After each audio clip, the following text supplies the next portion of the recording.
Tonight, a city in crisis. The state government makes the extraordinary move to sack the Ipswich Council as the mayor falls on his sword amid fraud allegations. Financial fast, Australia's Can-Do Bank admits it cannot handle millions of customer records properly. Brisbane workers left high and dry as another fashion retailer goes bust. And a new test for Justin Langer as the cricketing great takes the reins of the Australian team.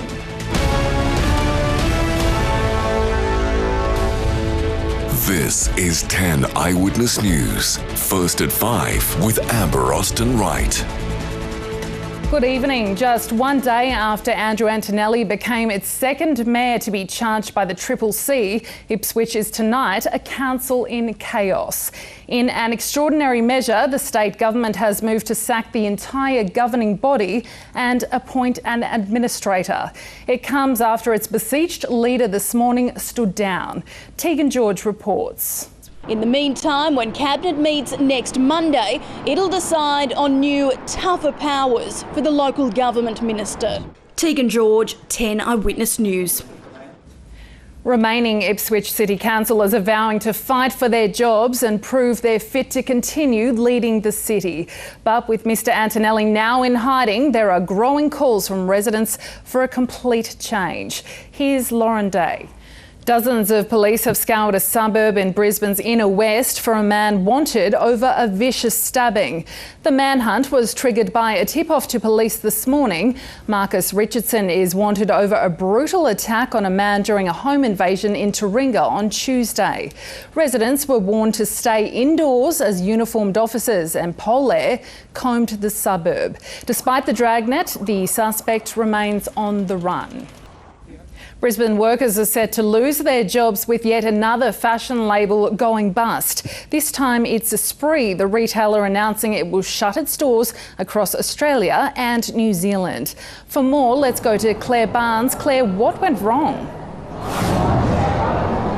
Well, Amber, essentially the company revealed that it has been operating at a loss for some time and simply couldn't turn things around. All 67 Esprit stores, including those in Myer and factory outlets, will stop trading by the end of the year. Instead, the company, which has been operating in Australia since the 1980s, will focus on what it claims are more profitable markets in Asia. Now, the decision leaves around 350 workers without a job in what is another blow for the already struggling retail sector. We've recently seen a string of brands run into financial trouble, including Topshop and the Australian designer Oroton.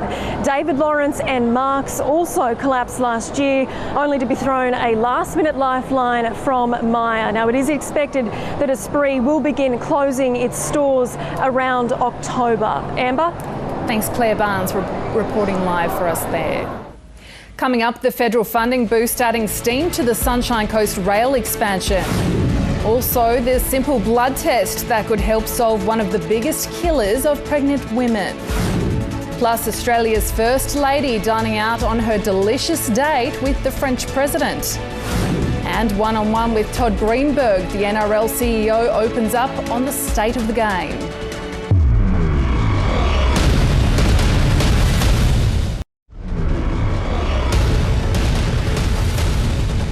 You're watching 10 Eyewitness News. Child safety experts are warning parents not to use a sling to carry their newborn because of the risk of suffocation. No Australian standards apply to the carriers, even though they've been linked to several deaths. Hannah Ford has the story.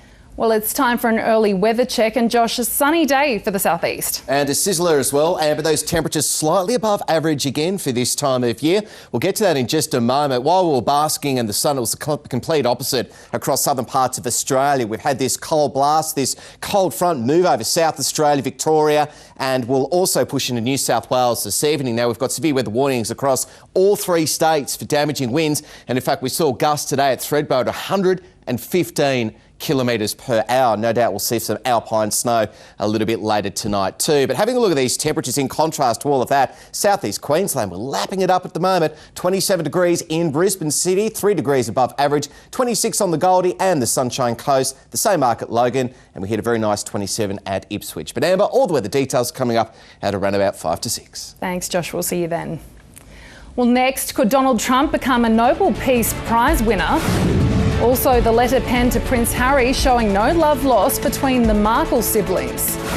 And an Australian favourite breaks with tradition, but it comes at a cost.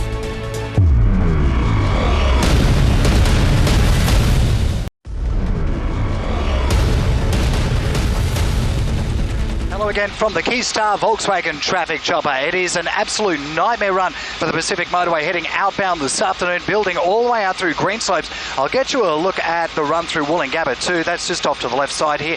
Here it is. That is that chunky run. That is in both directions now, both in and out of the city.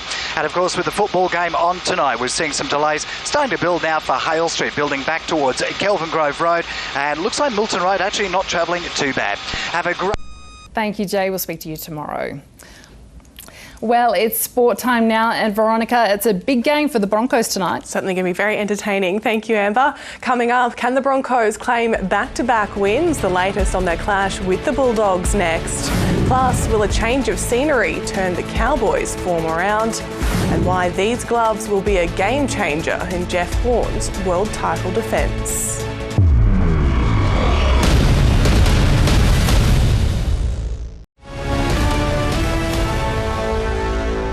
Welcome back. The Broncos begin the first of a month of home games tonight when they host the struggling Bulldogs.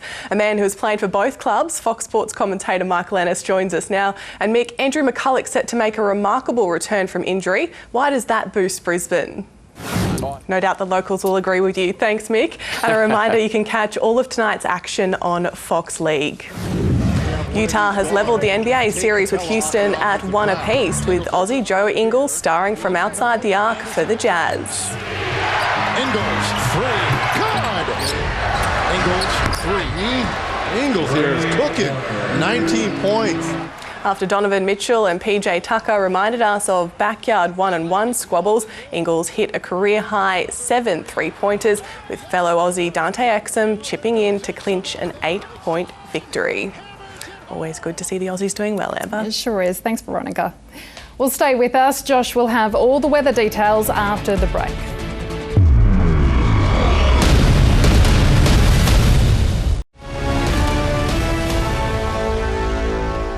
Well, it's weather time now, and Josh, are those sunny skies here to stay? Well, Amber, I get to be the bearer of good news once again this evening. We're looking at beautiful skies across the southeast over the next few days and even into the two best days of the week, Saturday and Sunday. We'll get to that in just a moment. Of course, let's head to the weather cam, where today in the city we hit tops of 27 degrees, again 3 degrees above average for this time of year. Right now we're sitting on 22 in the city, humidity at 66% and the wind's light, only at 4 kilometres per hour out there, Amber. Hey, good to see that sunshine. That's Thanks, it. Josh. Well, that's 10 Eyewitness News for now. We'll be back tomorrow at 5. Have a very good night.